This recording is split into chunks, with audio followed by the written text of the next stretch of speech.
Same with this. So this would be the new patient marketing statistics. This would be in its own 3-ring binder. Nothing else. Very easy to take a look at and look from 1 week to the next or 1 month to the next and look at trend lines. It's very easy to do that way.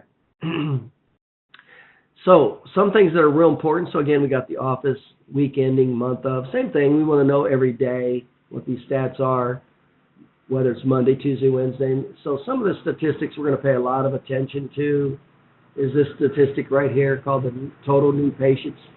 Total new patients. So we're going to pay a lot of attention to total new patients.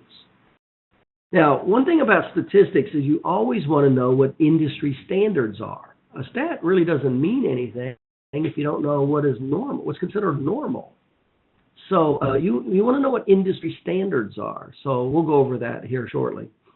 But we're going to have our total new patients, and then we're going to have our referrals, reactivations. Now this here is called an inactive office activation. But what happens here is we're going to list all the main sources of new patients. So if one of these is not a common source for you, remember this is on a digital sheet, so all we're going to do is just, if you don't do any flyer inserts, just erase it out and put in some of the things that you do.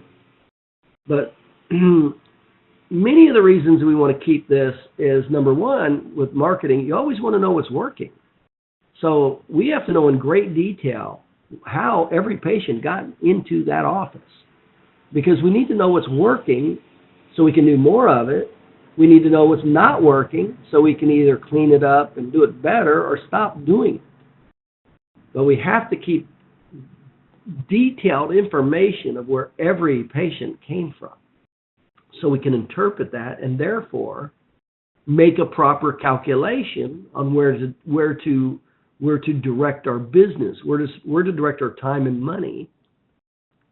So let's go into some of these common ones. These are some common ones I put in. By the way, this here called an in-office activation, that's a process that I use where I show chiropractors how to get the friends and family members that come in with visits, how to get them as patients.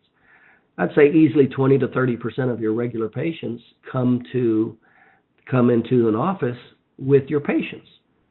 And well, those are possible new patients. And the worst thing you could do is just leave them sitting there in the waiting room.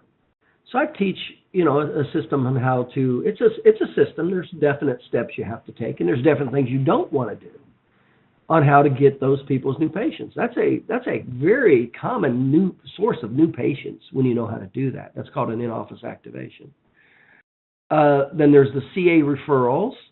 We want to keep track of the different CAs and their referral sources, and of course they get bonused and they get trained and bonused for that. How many is the doctor personally responsible for? The patient referrals.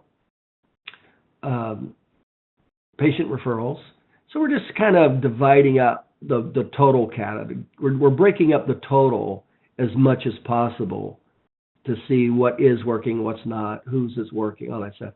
BNI's Business Network International, I found it to be a very good source, especially if you're new in practice. It beats the Chamber of Commerce and Rotary Club. I don't suggest you do any of that, but BNI is a very proactive referral source. So I do suggest BNI for people definitely who are starting or trying to grow their practice. Attorney referrals, same with which attorney, not just total, but the individual.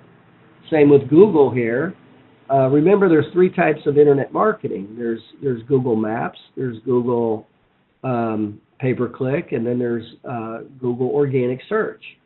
And so you cannot just accept somebody say, "Oh, I found you on the internet," for 2 reasons. Number one, you don't know which one. Number 2 is many times they'll go to the internet just to find your name when they were referred. They don't know your phone number, so they go to the internet to find your phone number. And so that's why it's important that they're integrated, and that's why it's also important that the doctor do it. They fill it out on the paperwork, but it's important that the doctor make sure he understands as part of the initial consultation where that patient come from.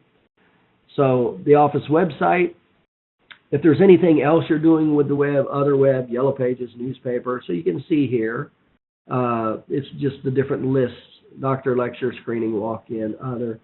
So again, this is a digital sheet that you'll get. So, if you're not doing any lectures and you're doing something else, then just go ahead and put in what you're doing there and take that out.